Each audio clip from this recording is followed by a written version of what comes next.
안녕하십니까. 이슈앤미 12월 첫째 주 진행하도록 하겠습니다. 지난주 금요일 41대 미 대통령이었던 조지 H.W. 부시, 즉 아버지 부시 대통령이 94세 일기로 생을 마감하였습니다. 그래서 이번 주에 이제 국장으로 장례식이 치루어집니다. 지난 11년 전 제너럴드 포드 대통령이 국장으로 장례식이 치러진 이후 처음으로 미국에서 국장이 행해집니다. 그 장례식의 순서를 보면 사실 현직 대통령인 도널드 트럼프 대통령이 조사를 맡고 있지 않습니다. 사실 그것은 참 이례적입니다. 이전에 국장에서는 현직 대통령들이 다 조사를 맡았습니다. 거의 대부분.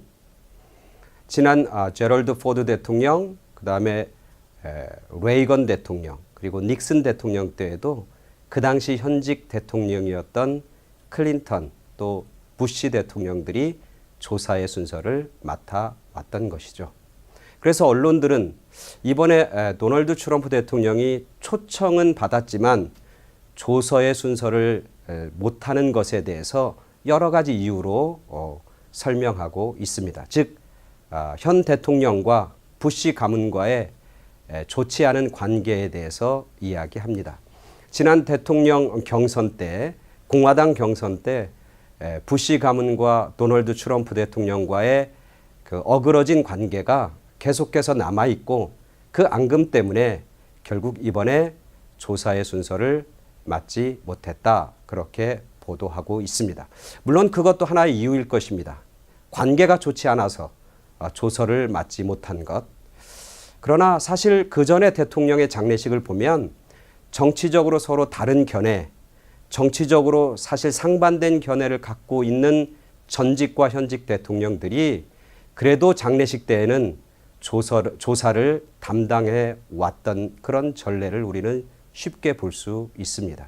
그래서 저는 이게 단순히 관계가 어그러졌기 때문에 조서의 순서를 맡지 못한 것이 아니라 제가 볼 때에는 다른 이유가 있지 않은가. 그것은 바로 존경심의 문제입니다.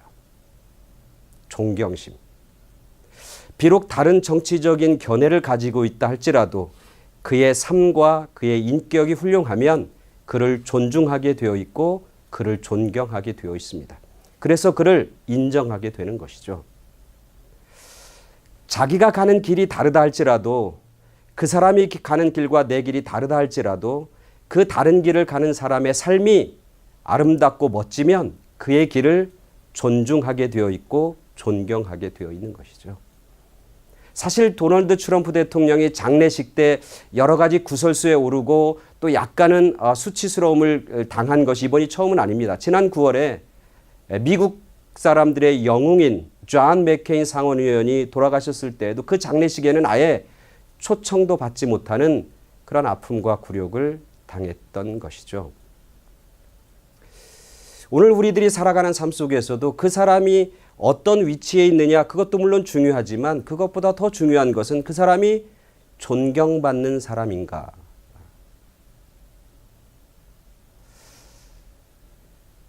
사람들이 그 사람을 바라볼 때 인기 있는 사람인가 보다는 존경하는 사람이 더 아름답고 더 멋지고 더 훌륭한 삶인 것이죠. 존경은 자리에서 나오는 게 아니라 그의 삶에서 나오는 겁니다. 존경은 인기에서 나오는 것이 아니라 그의 인격과 인품에서 나오게 되어 있는 것이죠. 그래서 내가 살아가는 삶의 위치가 아무리 다르다 할지라도 내가 사람들에게 받는 인기가 많을 수도 있고 적을 수도 있지만 그러나 존경받는 것은 어느 위치에서나 가능한 것이고 어떤 삶 속에서나 가능하다고 하는 사실을 우리는 발견하고 깨닫게 되는 거죠. 그래서 저는 생각해 봅니다. 교회가 세상으로부터 존경받는 모임이 되어야 된다. 교회의 규모가 크고 교회가 굉장한 인기가 있고 이것도 중요한 거지만 그것보다 더 중요한 것은 세상으로부터 존경받는 모임, 그게 바로 교회가 되어야 한다. 그런 소망을 갖게 되는 것이죠. 학생들로부터 존경받는 선생님, 회사원들로부터 존경받는 사장님, 그리고 사람들로부터, 교인들로부터 존경받는 목사님들이 많이 나왔으면 좋겠다. 사실 지난주에 목회자들 세미나에 참석했습니다. 그 세미나에 강사로 오신 목사님이 하용조 목사님과 만났던 일화를 소개했습니다. 그 일화에 보면 하용조 목사님이 젊었을 때 장인어른을 찾아갔다고 합니다. 근데 그 장인어른은 그렇게 교회 열심히 다니거나 교회에 다니지 않는 분이었다고 합니다. 그래서 인사를 드리니까 그 장인어른이 자네 요새 방송에도 많이 나오고 인기가 점점 올라가고 사람들이 당신을 많이 좋아하는 것 같아. 그래서 하용조 목사님 예 그렇죠. 그렇게 대답했더니 그 장인어른이 그런데 존경은 받나?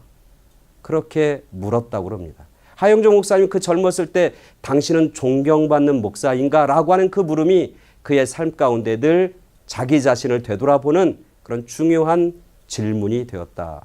그렇게 예화를 소개하더라고요. 오늘 우리들이 살아가는 삶 속에서 과연 나는 존경받는 어른인가? 나는 존경받는 사람인가? 나는 존경받는 목사인가? 나는 존경받는 동료인가? 그 질문을 스스로에게 하면서 살아가는 것. 그것이 이 땅에서 멋진 삶을 사는, 그리고 이 땅에서 승리하는 삶을 사는 비결이다 생각하게 되는 것이죠. 우리 모두가, 우리 크리스찬 모두가 내가 속해 있는 공동체로부터, 내가 만나는 사람들로부터 인기가 있고 높아지는 게 아니라 존경받는 삶을 사는 그런 여러분 모두가 되는, 그리고 존경받는 교회와 존경받는 성도와 존경받는 목사들이 많이 나오는 그런 아름다운 세상, 그런 좋은 세상을 기대하고 또 그렇게 되길 간절히 축원합니다. 감사합니다.